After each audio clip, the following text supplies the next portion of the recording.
Hello, everyone, and welcome to one of the most exciting yearly World's Okayest Mountain Bike podcasts, brought to you by me, Clint Sylvie, financial advisor with Reese Financial Group. Hey, mountain biking, it's a lifetime sport, but it's an expensive lifetime sport. And if you want to make sure that you can keep shredding well into retirement, you need to start planning now. So give me a call. I'd love to be your Reese Financial Group advisor.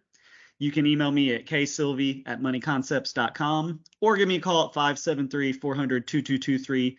Let's go ride, see if it makes sense for us to work together, and make the bike park the new golf course.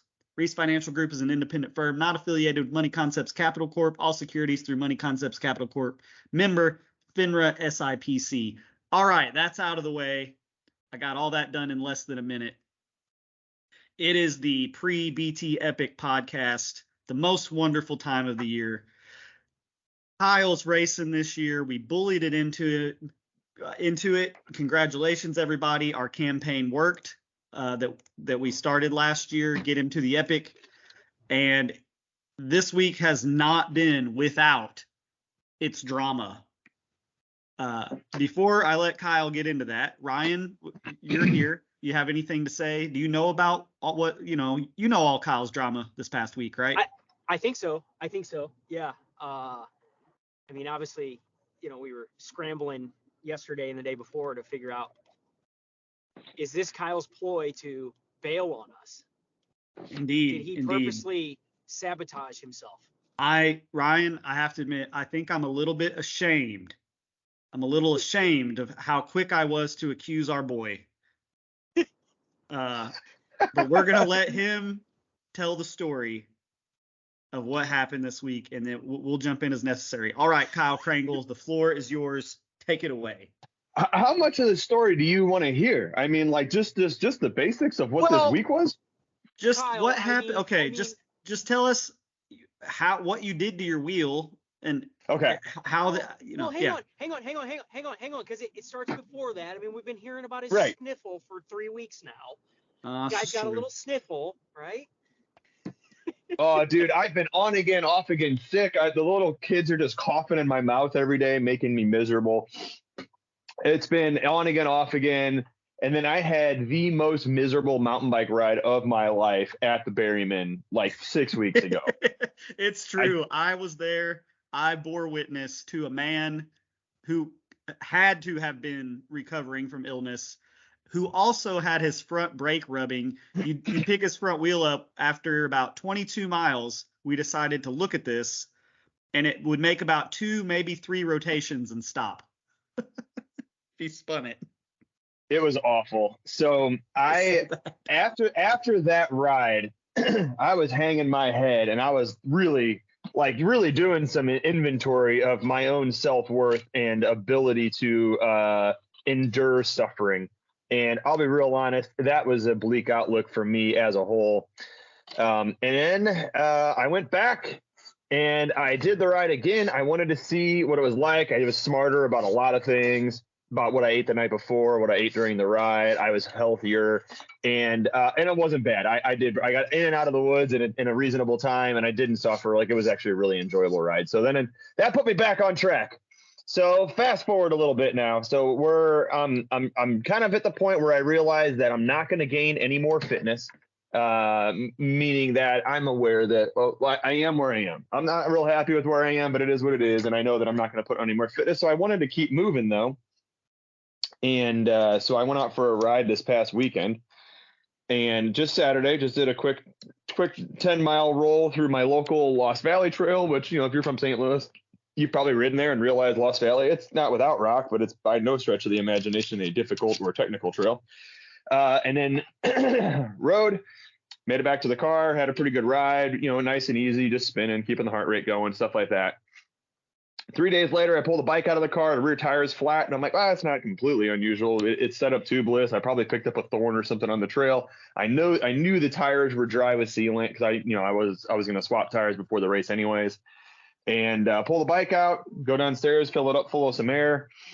And then I posted a funny picture on our mountain bike group of me sticking my wheel in the bathtub. And honestly, what I was doing was partially cleaning it, but also partially trying to figure out where the leak was coming from. So I wanted to watch bubbles come out to figure out why that rear tire went flat. And couldn't really find anything. Saw a little bit of bubbles, couldn't quite identify it because it was all covered in soap and everything. And I got it back downstairs. I put my new tire on, and then I discovered that I had an absolutely cracked, destroyed rear wheel.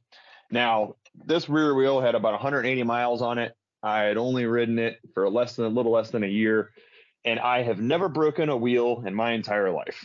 So I can't for the life of me understand how I broke this one riding a moderate trail, and it just happened to be 72 hours before race day. So I had to throw a line out to the shop that I got the bike through that could help me warranty my wheel, and my girl Gabby came through hard and heavy for me. And less than 48 hours after I texted her a picture of the wheel broken with some serial number information for the warranty, I had in my hand a brand new carbon wheel ready to go. I've already got a tire on it, and I am back in business, baby. Yay! Shout out to Gabby. Gabby's awesome. Miss Gabby. Gabby's awesome. Yeah, thank you, Gabby. Gabby. I don't know if you listen to our wildly creative, interesting podcast, but thank you so much. It was not without challenges either, because they did not have that wheel in stock anywhere at their warehouses.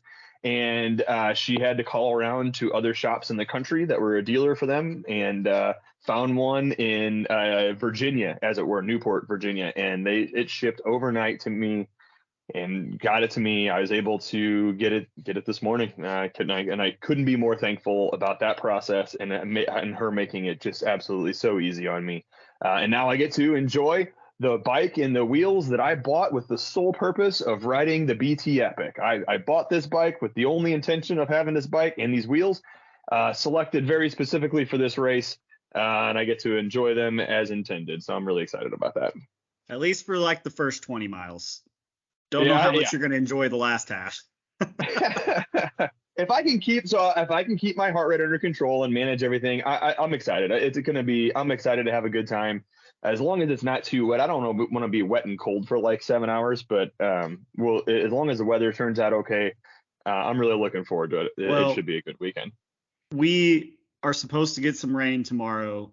It's supposed to be dry, just cloudy during the race, but we desperately need that rain. And I think Ryan just ran out of cell service, so I'm going to keep talking while I try to get him back. But we desperately need the rain. Last year, anybody that's listening that did it knows it was a dust cloud for the first 5 miles, all the way up the gravel road and all the way down the first descent until finally people got spread out. It was awful. I have bought 2 different pair of glasses since then, specifically thinking about how bad that was, because it was cold combined with the dust in my eyes. I could not go fast down any hills until basically halfway through the race, when my eyes started feeling better and I was fine, because they were watering so bad. If I picked up any speed, I could not see. So I've got glasses that have the foam, like the Harley rider glasses, with the foam around. I bought a pair, and were a little too big, so I bought recently another pair that fit a lot more snugly and don't bounce around on me. And that's what I'm planning on running the whole race. How does that place handle water? So even if it does, because it's supposed to rain, I think most all of the day Friday up until like early morning Saturday even. It'll be fine. It'll all drain good. It won't be muddy at all. There'll be there'll be like 3 spots that are muddy, but they're muddy all year long. Doesn't even matter. So there'll be like 3 mud holes that aren't terrible. You can just go around the edges or just go right through it. You'll make it either way. But everything else, we're talking a total of 30 feet out of 52.7 miles will have mud. The rest will be, honestly, it's still going to be dry, I would bet you. The rocks might be a little slick first thing, but we need the rain to get the dust down on that gravel road, because right now it is talcum powder dry. I mean, honestly, I don't think you're going to notice you're going to wonder if it rained the night before at all, is my guess. Okay. Even if it rains all day, that will be good. It will make it closer to hero dirt for the areas that have dirt. And it should help in all the areas that are loose and more gravelly, just to help kind of make it a little stickier where it's not just marbles.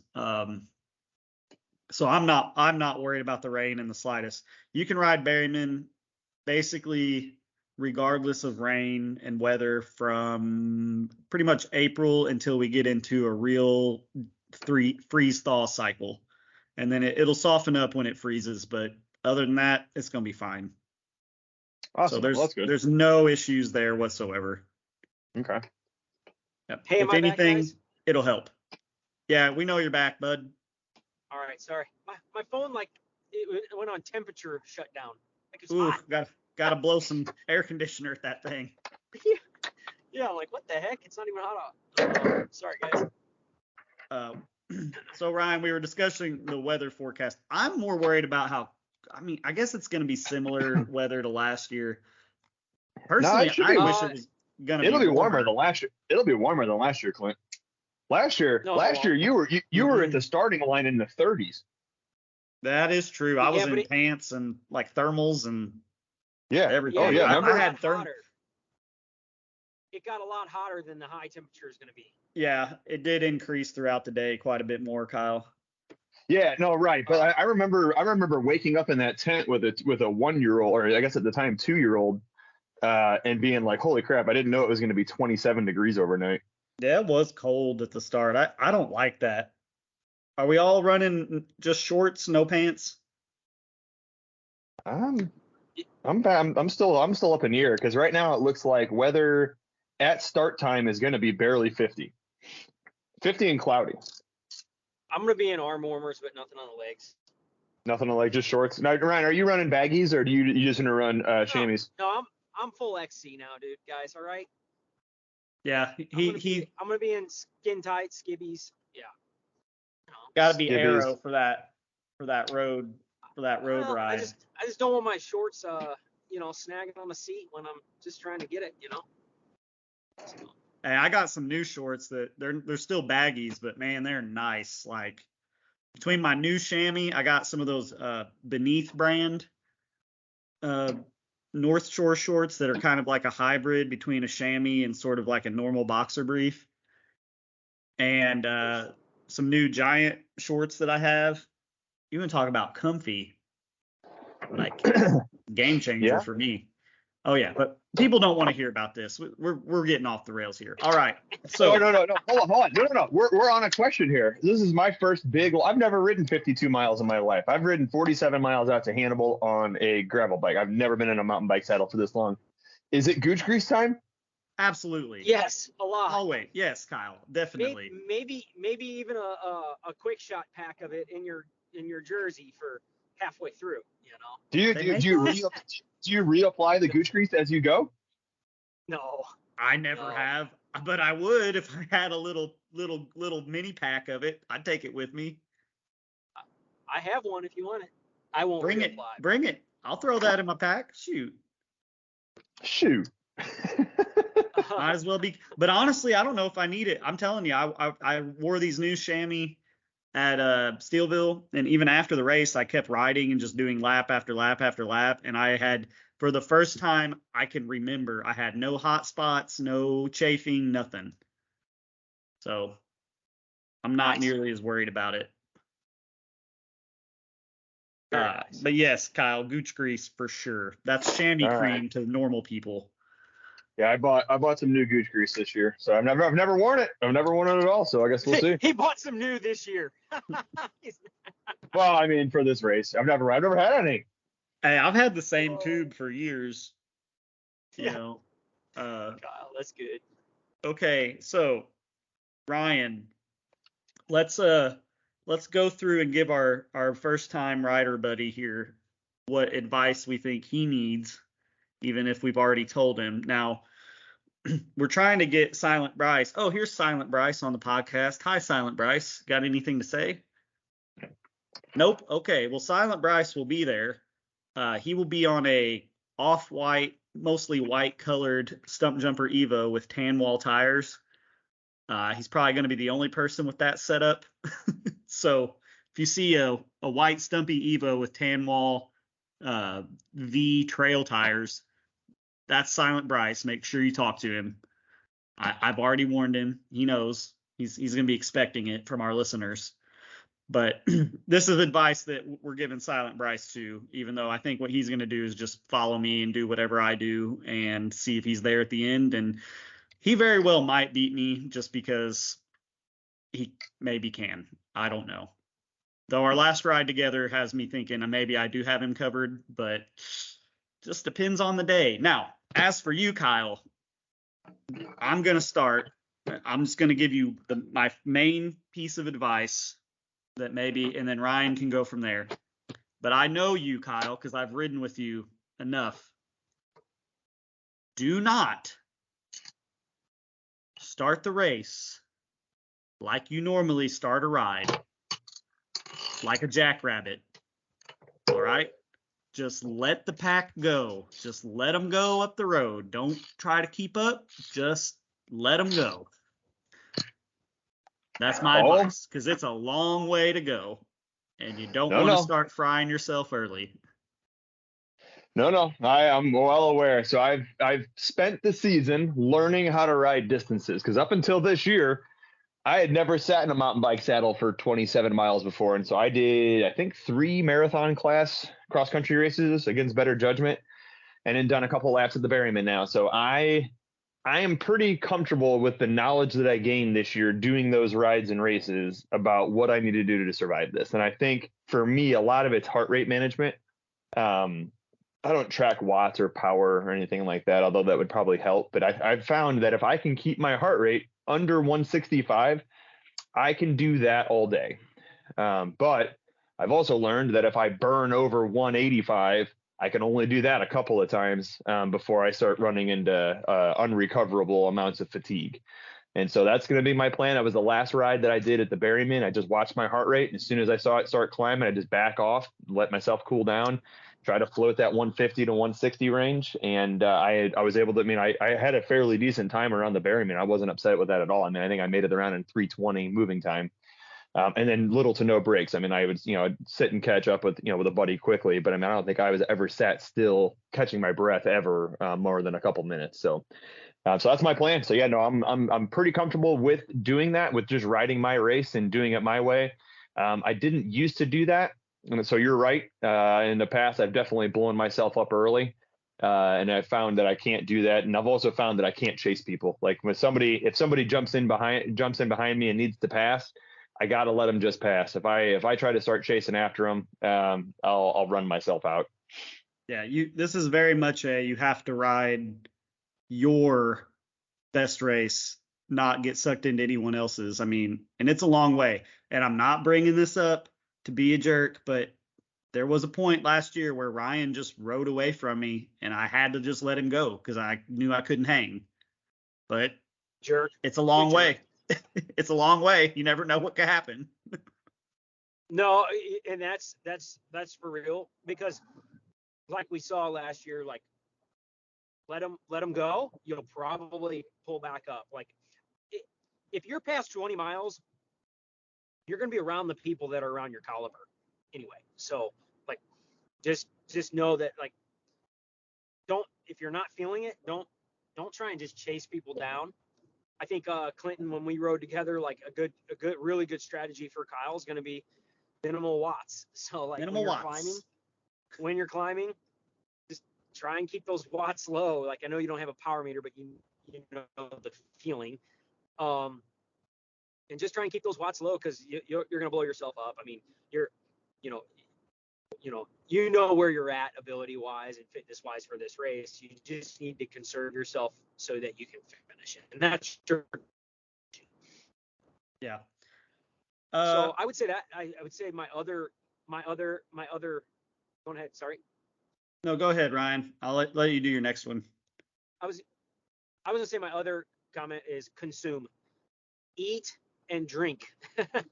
So your goos and your gels every 30 minutes, and your where your hydration should be, about a bottle an hour pace. So I think the bottles are like 20 ounces. So you need to be consuming that. So. Yeah.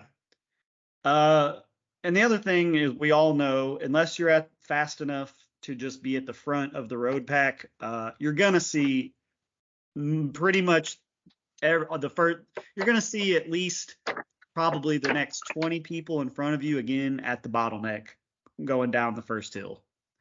I've been out there. It is more, Ryan, you and I rode it. I'd say it's significantly even more eroded and rougher than it's been. So if people were walking last year and the year before, they're definitely going to be walking this year. Same goes with that first steep climb after that. There used to be sort of a main line and then a kind of a loose line to the side. Now it's all just loose. It's all straight all the way across. It's basically double track wide, but the whole thing side to side is loose baseball size rocks. It's not that it's not climbable, but I am definitely just planning to walk that one this year because what section is this? You'll know it when you get there. You come off the road, you do single track. It's basically a long downhill. You go down the single track, you go across a flat bottom, across a creek, and then you start up another climb. And this would be actually the steepest climb in the whole race. But the trail is mega eroded on it. It's very loose. And even if it rains, it's still going to be loose because it's like loose, bigger rocks. But it's not in the Berryman, correct? No, this is well before the Berryman. Okay. And there are going to be people walk. Most people will probably hike up it. I'm planning to hike up it. I've ridden it before. I can ride it, but there's no point in burning those matches because even if you do ride it, you're only going to get to the top maybe 30 seconds faster than if you walk it because it's just that steep. It's a granny gear, burn your quads climb. It's not worth blowing up over. And I know now everybody's going to be walking it, and there's not a nice smooth line to ride up anyway. So once I start going up it, I'm just planning on hopping off and pushing my bike up enduro style. Okay. Yeah, and that's going to be weird for me. That's going to be weird for me too because I descend fairly well. I don't know if I go through a stretch to say I'm a fast descender. Maybe in the terms of BT Epic racers, I'm a fast descender. But it's going to be weird for me to play that yo-yo throughout the day because I'm just going to have to let people pass me on climbs. But then I'll catch them on the descents, and it's like trying to decide what to do with those situations for me is going to be odd, I think. Yeah, and it really all depends on how concerned are you with doing truly like the best time that you can, or just finishing and not being miserable. No, the finishing and not being miserable is going to be my focal point of this ride. We'll see how the ride goes. Maybe next year is a best time thing if I decide to do it again. But this year is definitely going to be let's just make sure we make it to the finish line. Yeah. There's no not doing it again. You're doing it again. No. Yep. You guys got me on the hook for one. I will do one. I gave my word to do one. After that, you'll see. No, you're gonna do it again, and the rule is you have to get somebody new into it. Yeah, there we go. That's what our podcast is about. About helping other people suffer. Exactly. Torturing our friends. Yeah. Precisely. I mean, we've got you and Silent Bryce. It's great for the mind. It really is. It's great for the mind. It's a sense of accomplishment of something just grand, Suffering in unity. Hey, I guess this was probably 3, maybe 4 weeks ago. Silent Bryce and I went and did a Berryman lap. It was the first time he'd actually done a true full lap. We've been close a few times, but for time constraints and stuff, we were never really able to, in those rides, do the true Berryman loop. Oh, and really? After we finished, I mean, you should have heard him this was so dumb. It's not fun. I'm never doing that again. My legs are destroyed. This was stupid. And it wasn't 2 days later. He's like, well, I guess I'm going to sign up for the Epic. I was so happy that second ride I did at the BT was enjoyable, or that the Berryman was enjoyable, because that first one I did was the most awful mountain bike ride I've ever had in my life. Like no fun, pure suffering the whole way. And then I went back out 2 weeks later to do it again. My whole perspective of the trail was totally different. Like when I was riding it, I was like, God, I don't remember there being so many places I could pedal. I just felt like everywhere was up a hill or down a hill, but there's actually a lot more coastable, pedally trail sections out there than I remembered the first time. And I actually had a pretty genuine good time. So, so we'll see. Yeah. That's the thing about that is and part of it's, Kyle, is like getting to know that trail and kind of having more of it memorized. You really learn where you can push and where your strengths are and how to utilize your energy. Like I know, just now that I've trained down there 4 or 5 times this fall before this race, and even knowing from last year where stuff was, like kind of how to manage your energy quite a bit better. So yeah, no, totally. Like familiarity of trail is huge on energy conservation, and I learned that's why I can get around Lost Valley as efficiently as anybody, really. You know what I mean? I feel like, and I feel great out there. But like, just even having seen it before, just at least one time, knowing what you're in for is just such a different experience all around. Yeah. And it helps you keep from being disappointed when you, like, there's a specific climb for the racers out there. You go past Brazil Creek and you get on the trail, and it's about 3.5, almost 4 miles from Brazil Creek Campground to the Floyd Tower Road crossing. And there is I call it the false Floyd Tower Road climb.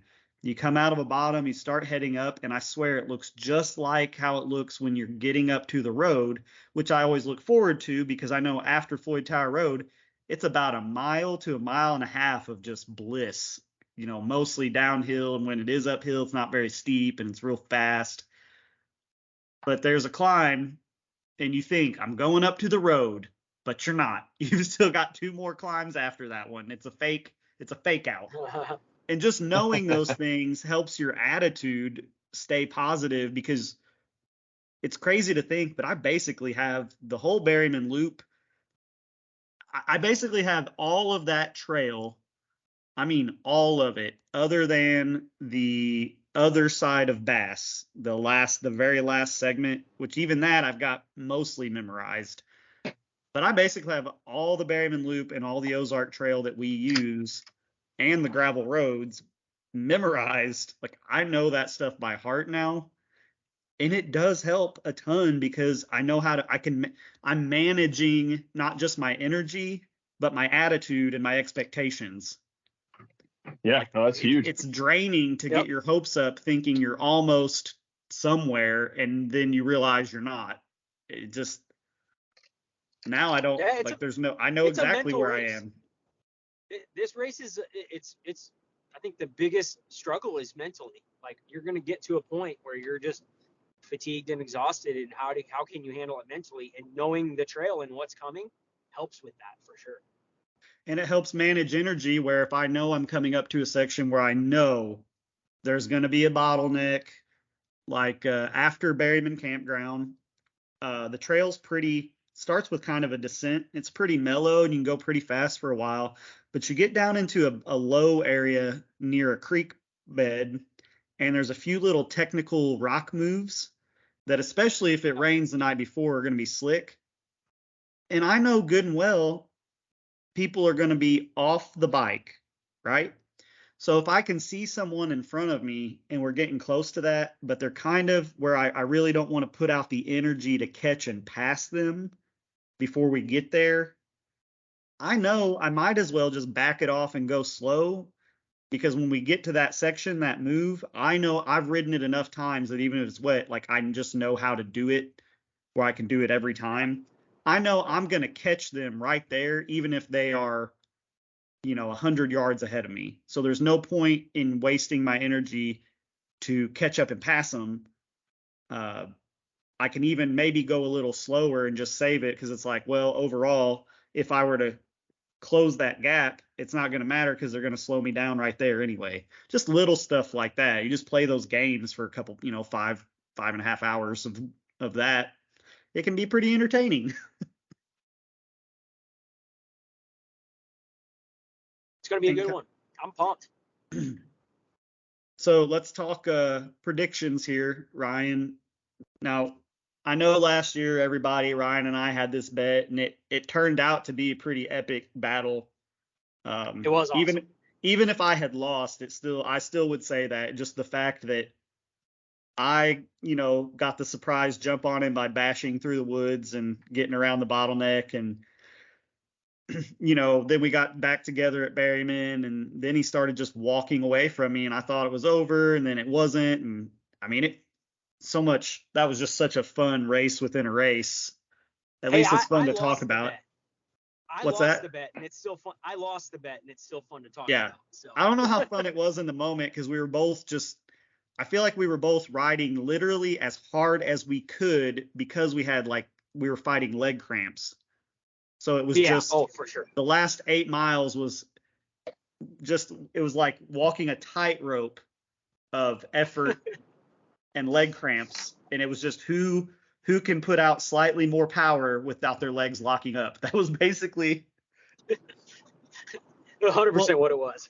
Yeah. Well, and the strategy too, like you wouldn't think a almost 53-mile race would really come down to strategy.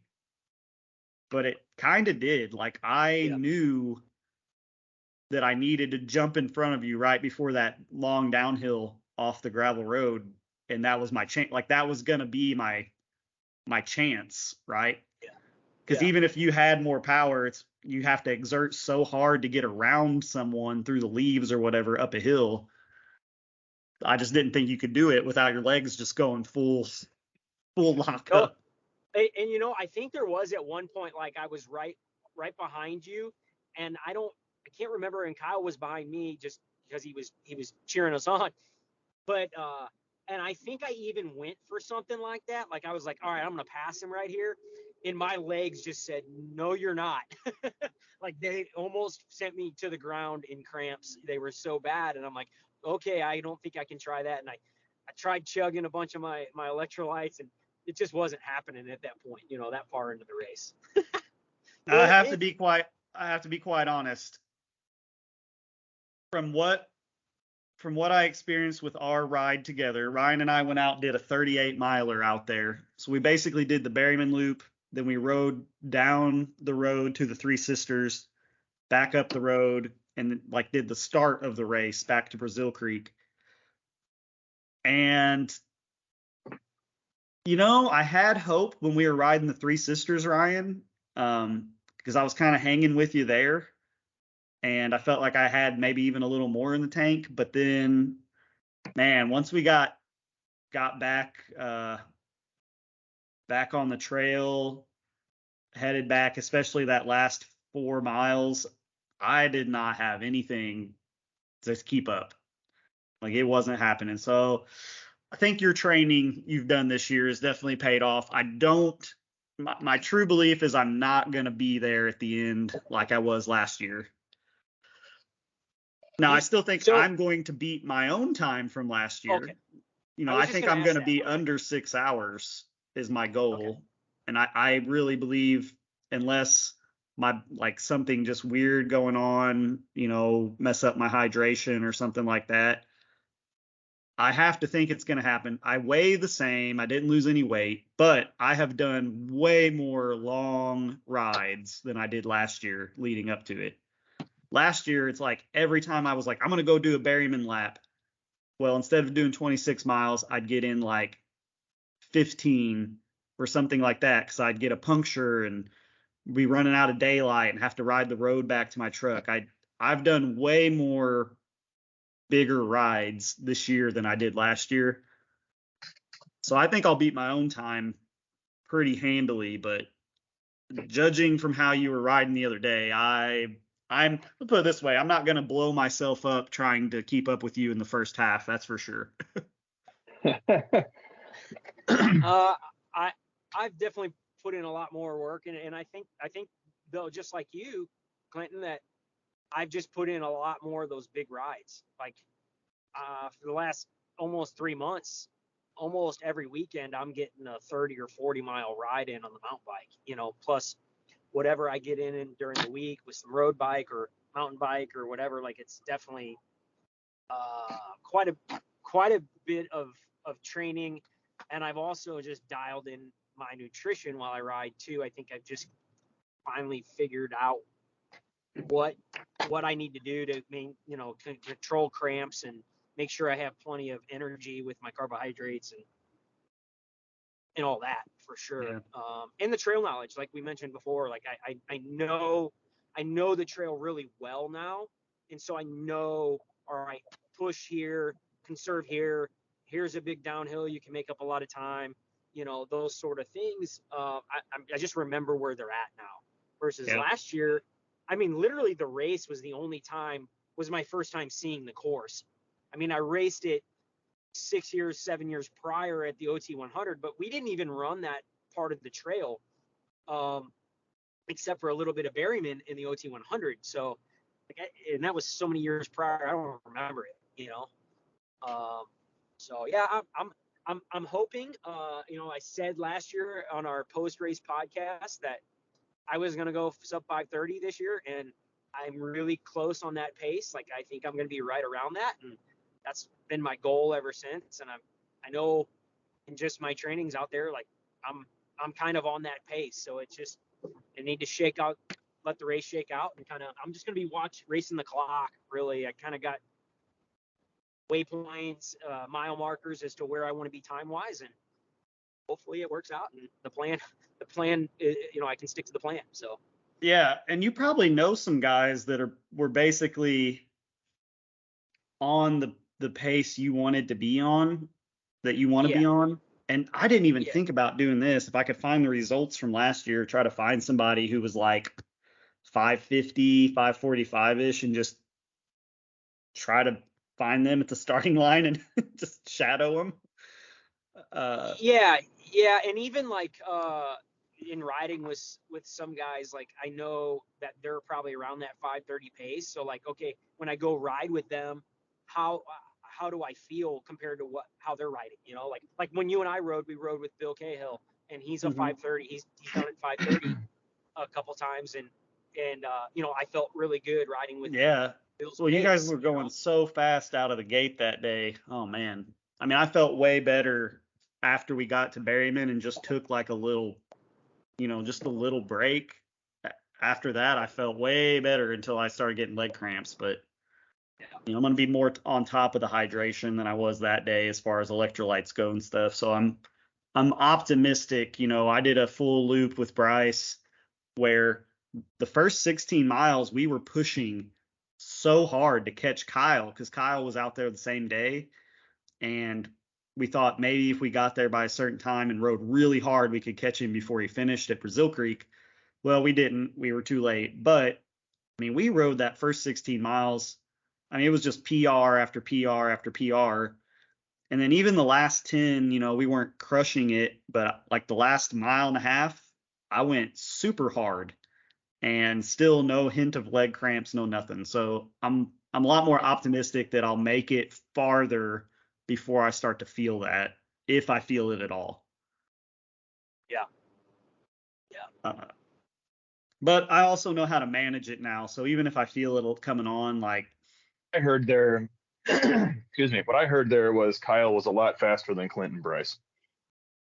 Yeah, that's exactly right, Kyle. That was what I heard. Yeah, something like that. I think that was probably about right. Okay, boys, just making sure.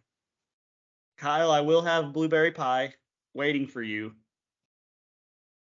And it will be cooked correctly, unlike that one time you came to our house and we screwed it up. It still tasted good, but tasted amazing. It was delicious. You have to, imagine how good it would be when it's like completely done correctly. Right. So you have that to look forward to. Even though, man, you know what's tough is we spend that whole 5 hours consuming basically pure sugar the whole ride with the goos and the Cliff Blocks or whatever your poison is, that when I'm done, it's like, man, do I want another, like, more sugar? Here we go down the hatch. Right, exactly. Oh, I'm gonna be grilling a big steak Saturday night. That's for sure. Yeah. Yeah, right. Big old Clint, are steak you from- staying? You're not. Clint, are you staying the night at all? I'm not staying the night, but I'm probably gonna hang out longer than usual this year. Okay. I mean, I have to I have to preach the next morning at church, 8:30. So that'll be I'm gonna be quite tired in the up there trying to give a sermon. It'll be tough. Yeah, I'm not quite looking forward to having to assemble an entire tent and get a campsite set up and everything after the race. I'll tell you that much. Yeah, you're nuts for that one. You're Are you, nuts for are that you one. not camping Friday night, Kyle? No, I'm gonna stay at Clint's place Friday because I don't always sleep great in a tent, especially when I've got something big to think about the next morning, anyways. So instead of risking a poor night's sleep, I'm gonna sleep at Clint's house and get a decent night's sleep, and then just head into the race in the morning. And then I'll stay that Lauren and the kids are gonna come down, so we'll be staying the night there. Yep. Oh, okay, cool. All right, Yeah. cool. So I have it mapped out. Oh, it's in my truck. I literally printed a map of the course and put estimated times of when I think I'll be where at different places for my wife to use. So, Nice. I don't think Nice. mine's coming down until finish. I think she's got stuff going on Saturday. It's actually our anniversary, the day of the race. So, aw. Yeah. yeah, so she's coming down. We're gonna do yeah. So I think she's gonna bring the kids down. It'll end up being around. I told her to get there around 4, which is probably when the time I'm expecting to come across the line. So, and then. Well, and then I'll do that and set up camp from there. Are you guys camp cooking like there? Or are you going to eat the tacos at the post ride tacos? I'm gonna eat whatever I'm gonna they've do got. Our own. If you guys, Clinton, if you want to bring something to throw on the grill, we're gonna grill and do potatoes and veggies. Like, bring a steak or something, man. Yeah, I'm good. I mean, I guess I could. I've got a bunch, but I just figured I'd eat whatever they've got in pie. I know last year, like, it was okay. I got to feed a big group. I'm like, man, I haven't had a steak in like 3 or 4 months, so I'm ready. Why not? Been just chicken and fish diet, man. Ooh, so dude, I gotta be honest. That's one thing I'm looking at. So now I did do that for the race this year. Is I legitimately changed my diet pretty drastic over the past 4 months, and I've lost 4 weeks. And so just in 4 weeks, I've lost 7 pounds. Wow. Yeah, I'm down to half dome weight at this point. Like I weigh the same now as I did when I flew out to go climb half dome. So I mean, I'm at a good weight. My goal was to get down 8 pounds, so I'm a pound away from that. But I'm still in good shape for where I wanted to be. But I haven't had sugar or fried food or snacks or booze or anything in like 4 weeks now, and I'm very much looking forward to all of those things. You've had some booze, don't lie. No, I've not had a single drop of alcohol in 4 weeks. I've had nothing but fried food and sugar for the last 4 weeks. So we'll see how this works out. Yeah, no, I've been now, Ryan. I've gone through about 4 cases of Bud Zero, but yeah, no actual booze. Oh, that's good. Yeah.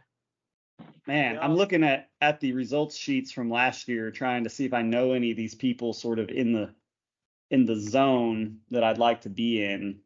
The only person I know, and she's gonna kick my butt this year, I'm sure, is Brittany Newman. Was 5 minutes 56 seconds, 5 hours 56 minutes even last year. Dude, she's flying right now. She's gonna go under 5:30. Yeah, so probably not going to be able to just latch on there.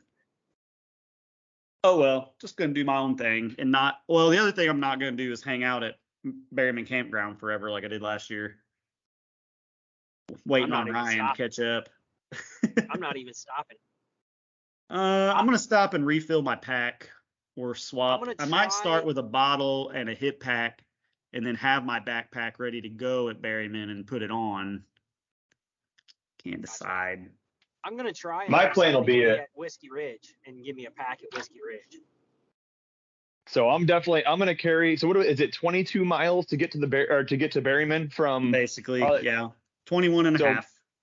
So my plan is to get a refill there. I can carry right at 22 miles worth of water and stuff, with like the super sauce and everything in it. So my plan is to get there, do a full top to bottom refuel the pack and the bottle at the Berryman, and then refill at Bass, ditch the pack at Bass, and then grab a fresh bottle at Bass. But I'm gonna probably hit two. That's two basically different what I sections did of- last year. Yeah, and I think for what I'm doing, the pace I'm trying to be at, I think that should be a good set. Good Well, plan. it's going to be, it's basically going to be 15 to 20 degrees cooler and probably 25 degrees cooler at the start than really any ride I have done since summer started. Yeah. So It's gonna be cold. It's gonna be cold, and so that in a way that's good because you won't be sweating. You won't be as sweating, hard. but man, I don't like I just don't like cold legs, but I don't want to wear pants the whole time like I did last year. So See, I didn't think- wear Well, and it's pants harder last too. year. It's harder too to get like force yourself to eat and drink when you don't feel like you need it. You know what I mean? Like I drink a ton when I'm hot, but if I'm in a good body temperature, like I don't consume that much, and so it's going to be harder to kind of force yourself to make sure you're eating and drinking and keeping the carbs and the sugar in. Do you guys have a carb or calorie goal per hour? Like, are you tracking that or have that planned out specifically? Not really. I just toss in 2 or 3 Cliff blocks every 30 minutes or so, 15 to 30 minutes. Just reach in. I don't really time it perfectly, but I keep it going. I'm targeting 100 grams. 100 grams of carbs an hour. Whoa, that's huge. How many calories is that, Ryan? I always count calories. I don't know. I couldn't tell you. I just know I need to get 100 grams of carbs an hour. That's a lot, man. Ryan, that's a whole lot. Like that's like 4 goo packets an hour. So I Carb calories per gram. So that's a full bottle of super sauce, 2 goo packets, and a full sleeve of shot blocks every hour. It's 400 calories an hour. Wow, I'm behind. Maybe I need to eat more. Now, Clint, I'm planning for 40 to 50 grams of carbs an hour. I was gonna say I think I usually get 200 to 250 calories an hour. So I probably need to do more than what I'm doing. So my drink is 40 grams per bottle. Is that 1 scoop or 2 scoops? I don't know. It's 40 grams, whatever the mix is. Mm-hmm. Okay. Depends on the brand too, how many scoops it is. That's what I mean. Yeah. Actually, I think it's like 6 scoops, whatever my brand is that I use. So. Loud. And then SIS. SIS is Beta Fuel, which is another 40, and then a goo, which is 20. So I've got Cliff Blocks and Fruit Smiles from Walmart, and Equate brand Liquid IV, which really doesn't have much calorie content in it. No, it's legit electrolytes though. Well, it uses stevia. At least it's not like sucralose, it doesn't. So, yeah, man, that's what I got going for mine. Maybe I need to. I probably need a drink mix that has more sugar in it, but I don't know. I'll just eat my sugar. Yeah, my plan's kind of the combo. So my plan is a goo every hour, drinking my mix, and I think the ratio that I mix mine at is 30 carbs per bottle. And so I'll be like 28 or 30, something like that. But if I'm drinking a bottle every hour, that's 500 milliliters per hour, and then doing a goo packet, I should be right at 50 carbs an hour. And then I'll have open loose Cliff shot blocks just like in my front storage pouch and just kind of chew those as I go. And then I plan on grabbing a waffle or two at the Berryman. I can try to hammer a waffle or two and then set off from there. Maybe I'll just take how many carbohydrates, 1 tablespoon of sugar, 49 calories, 13 grams. Wow, that's not very much. I thought there'd be more. Do you guys have any idea how nerdy we are compared to when we used to talk about enduro racing? No, what's happened to us? We're pathetic. Listen to us. We're talking about carbs and calories per hour on a 7-hour race. We're not even talking about jumps or drops or hits or anything. I was just gonna say, I think I'm gonna just take a tablespoon of just plain old sugar and dump it in my bottle mix to get more calories in it. Why not? What's the matter? Same stuff. Clinton, that's your style, 100%. So yeah, I mean, how many ho-hos per hour? What's your ding dong per hour plan? First of all, if I was gonna go that route, it would be Swiss cake rolls. Get it right. Okay. Zebra cake, Swiss cake, cinnamon, ding dongs, ho-hos. They're all the cinnamon same powdered donuts. The cinnamon powdered donuts. Yep. Love those. I have some of those at Berryman waiting on me because you got to be in a positive mental state too. That's important, right? So I'll take a 1% loss on perfect nutrition for a plus 15% mental gain. Morale Morale. You know, you got to think about these things, boys. That's funny. That's good, guys. Hey, question. Off topic. Since I'm sitting down here, I've been working on my bike the entire time we've been talking.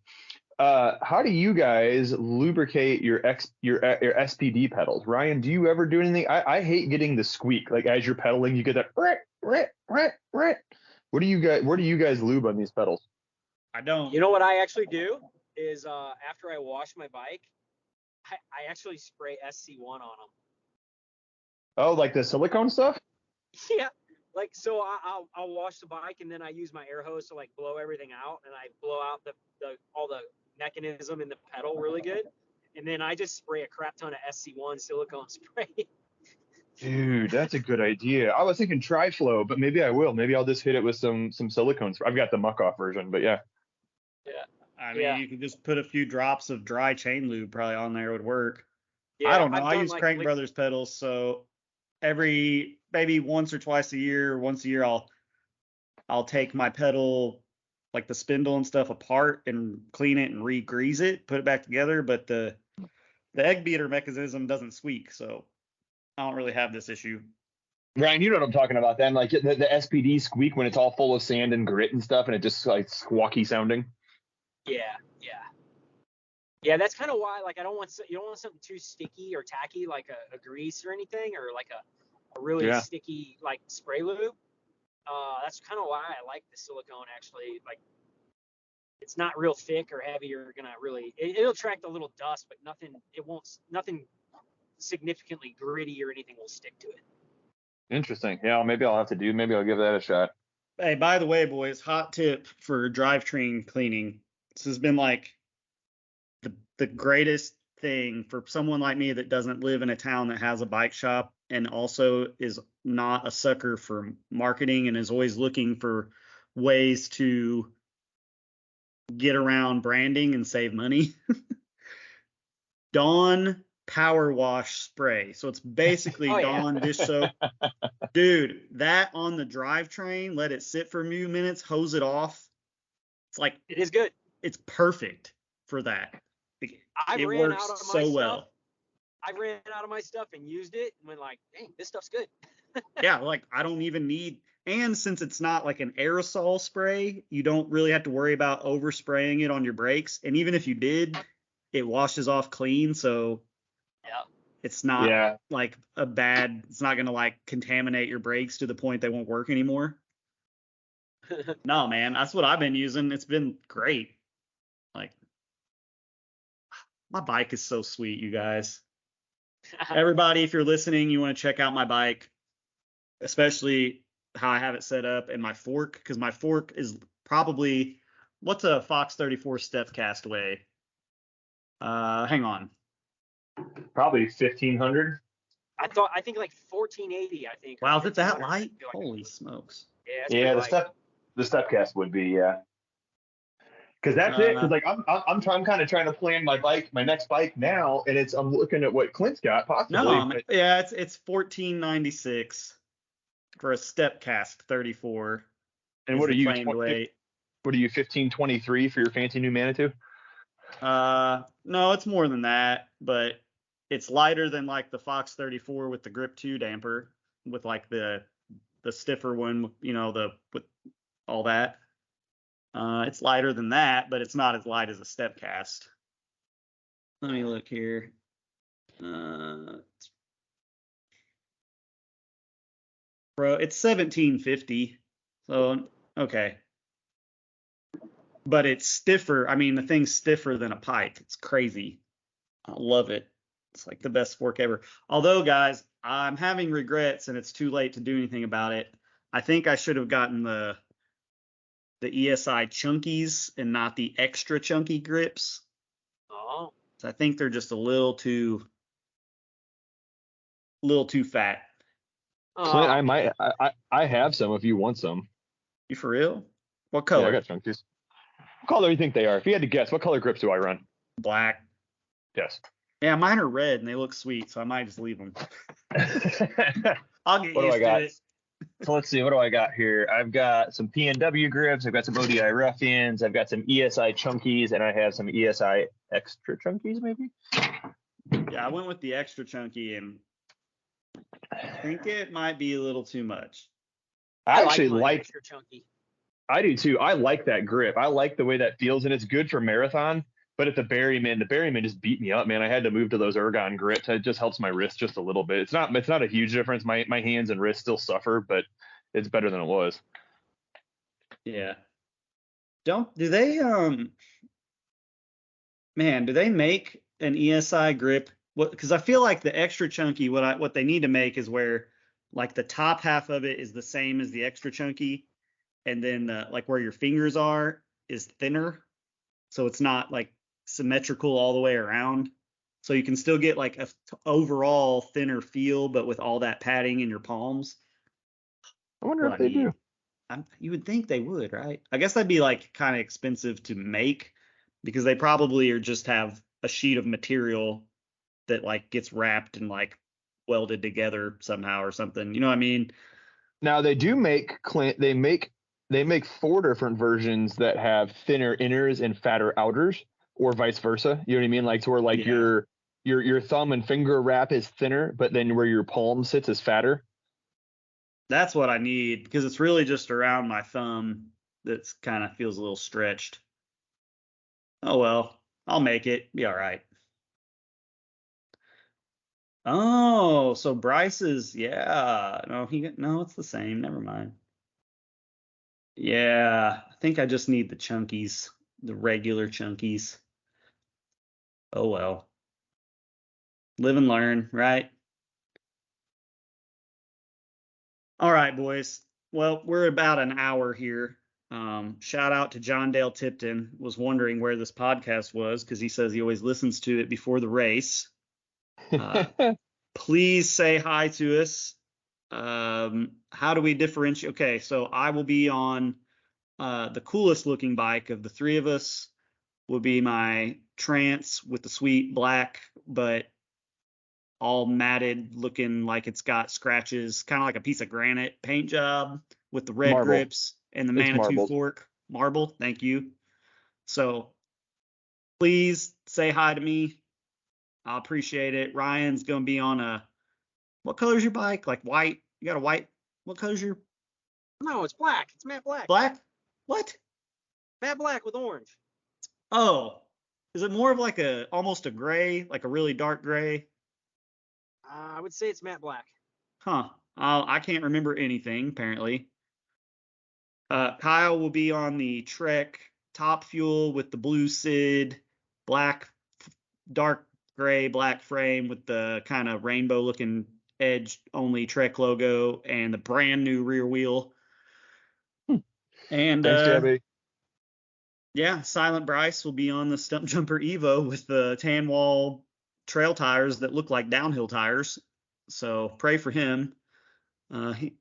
he refused to take the cush cores out of his wheels for this, by the way. Those are 260 grams a piece, and I said, you should take those out. When he had his tire off, he said, nope, I'm leaving them in. So he's just strong like that. He's the one out of all of us that looks like a real athlete, so you should be able to pick him out pretty easily. But yeah, I think that's it. Sweet. Also, shameless plug real quick. If anybody needs a new gravel bike for the upcoming gravel season, I'm selling a sweet one. Reach out. Nice. All right. Well, that's it. We'll see you all at the Epic. Thanks for listening, and good luck, everybody. It's a long day out on the trail, unless you're fast, and then I guess it's not that long. But yeah, let us know how you did on our Facebook page, or you can email us at oksmtb@gmail.com. We'll see you out there. Thanks for listening.